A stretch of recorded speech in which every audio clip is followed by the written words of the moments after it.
आते हो बुंदेलखंड के बाबा हैं धीरेन्द्र शास्त्री बागेश्वर महाराज, बड़े चर्चित हैं। हिंदू राष्ट्र का मुद्दा लेके पूरे देश में घूम रहे, बिहार में भी हिंदू राष्ट्र की बात की उन्होंने।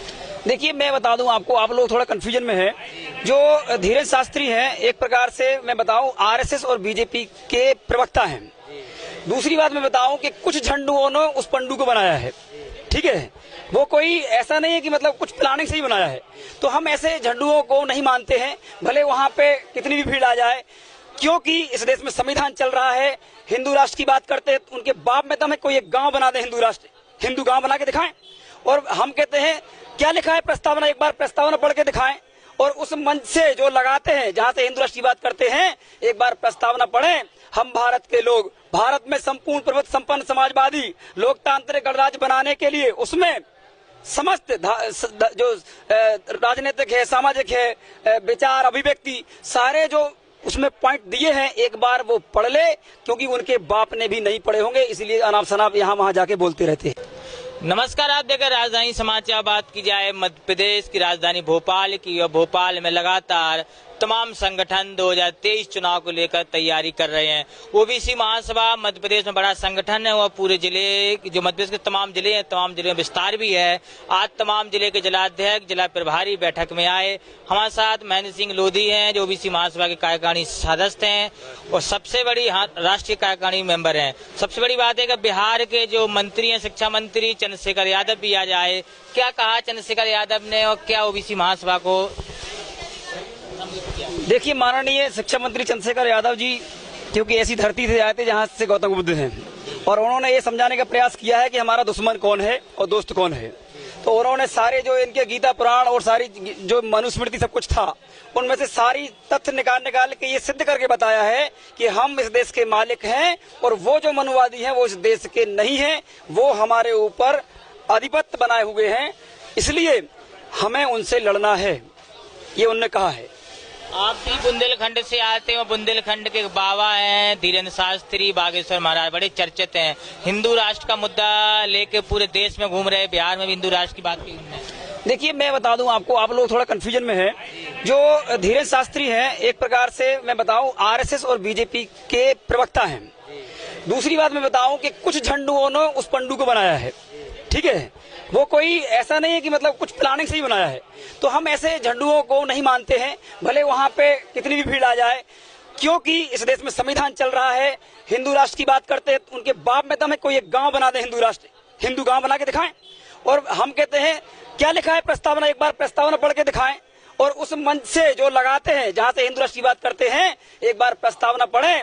हम भारत के लोग, भारत में संपूर्ण प्रभुत्व संपन्न समाजवादी लोकतांत्रिक गणराज्य बनाने के लिए उसमें समस्त जो राजनीतिक है, सामाजिक है, विचार, अभिव्यक्ति, सारे जो उसमें पॉइंट दिए हैं, एक बार वो पढ़ ले, क्योंकि उनके बाप ने भी नहीं पढ़े होंगे, इसलिए अनाप शनाप यहाँ वहाँ जाके बोलते रहते हैं। फिर भी हर जगह जाके वो यही दावा करते हैं कि हिंदू राष्ट्र बनाकर छोड़ेंगे हम देश को। अरे तो पहले खुद तो हिंदू राष्ट्र बन जाएं, उनके बारे में आपको जानकारी होगी कि वो कहते हैं कि हमारी बहन और पता नहीं क्या क्या आप ही लोगों ने बताया है। तो मैं रियल बताऊं, वो सिर्फ प्रोपेगेंडा है हिंदू मुस्लिम करने के लिए, क्योंकि इस देश के अंदर होता क्या है कि वोट जो है वो हिंदू मुस्लिम के नाम पे लेने के प्रयास करते हैं, और वही एजेंडा सेट किया जा रहा है। वोट और दंगा के लिए हिंदू है और हिंदू मुस्लिम कराया जाता है। जब अधिकारों की बात आती है तो तुम लोधी हो, तुम कुर्मी हो, तुम कुशवाहा हो, तुम ये हो, तुम वो हो। 3000 जातियां और 3000 एसटीसी की जातियों को गुमराह करने का प्रयास किया जाता है। यह सिर्फ और सिर्फ एक आरएसएस का प्रोपेगेंडा है, उसी का एक रूप है जो कि पूरे देश के अंदर वैमनस्यता फैला रहा है। नगर परिषद के चुनाव और जिला पंचायत चुनाव में ओबीसी आरक्षण का बड़ा मुद्दा गूंजा था। 2023 विधानसभा चुनाव में क्या मध्य प्रदेश में ओबीसी आरक्षण का मुद्दा फिर से गूंजेगा क्या? देखिए, 2023 नहीं, 2024 जब तक कि हमारा मुद्दा सॉल्व नहीं हो जाता, ठीक है। हम सिर्फ जनगणना की बात कर रहे हैं, उसमें ब्राह्मण बनिया की भी कराओ, और जो संख्या के अनुपात में से ज्यादा बैठे हुए हैं ब्राह्मण बनिया, उनको बाहर करना चाहिए, क्योंकि ये लोकतंत्र है। लोकतंत्र में आपको मैं बता दूं एक उदाहरण के रूप में, आपके मान लो 5 बेटे हैं, तो बताइए अगर मान लो खुदा न खास्ता कोई मर जाता है पिताजी, तो संवैधानिक तौर पे क्या होता है, 5 बच्चों को बराबर हिस्सेदारी मिलती कि नहीं मिलती? तो लेकिन हमारे लोग फिर भी नहीं समझ पा रहे। इसलिए इस देश के अंदर अघोषित जो इमरजेंसी लगाने का जो प्रयास किया जा रहा है मोदी जी के द्वारा, आरएसएस के द्वारा, वो नहीं चलेगा। ओबीसी महासभा इसका विरोध करती है, चाहे कुछ भी हो जाए। ये हमारे देखो धर्मेंद्र कुशवाहा जी हैं, लगातार हम लोग लड़ रहे हैं। बात करिए आप क्या कहना चाहते हैं? आज इकाई का होगा बैठक। देखिए, जो आज ओबीसी महासभा के तत्वाधान में आज ओबीसी की तमाम जातियों का एक महापंचायत का आयोजन किया गया और इस पंचायत में ये निर्णय लिया गया कि जो हमारे मध्य प्रदेश के जो हिस्सेदारी के मुद्दे हैं, आज तक आजादी के बाद तक अभी तक ना हमारे कोई आज तक हिस्सेदारी नहीं मिली। अब इस महापंचायत में ये दिशा एक निर्णय लिया गया जो हमारी हिस्सेदारी देगा। और खासकर हम पहले से कह के चल रहे हैं कि शिवराज सरकार जो 18.5 साल हो चुके हैं और आज हमारी हिस्सेदारी नहीं दी, सबसे पहले उसको काटने का काम करेंगे।